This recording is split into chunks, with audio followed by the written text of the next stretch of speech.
बणाई बीजेपी दल पक्षर बणाई मंडप प्रशिक्षण वर्गर शुभ उद्घाटन कराई। आनुष्ठानिक भाव दीप प्रज्वलन कर प्रशिक्षण वर्गर शुभारंभ करा।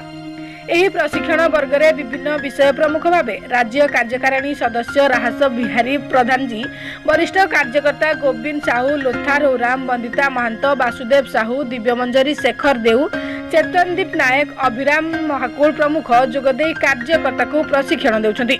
जिला प्रशिक्षण संयोजक हेमंत कुमार साहू एही वर्ग को संचालन करुवा बेले बणाई मंडप सभापति मुकुंद नायक प्रमुख एही प्रशिक्षण रे उपस्थित अछन्ति। Sundargarh Kartik Sahu report, SS TV Odia 24।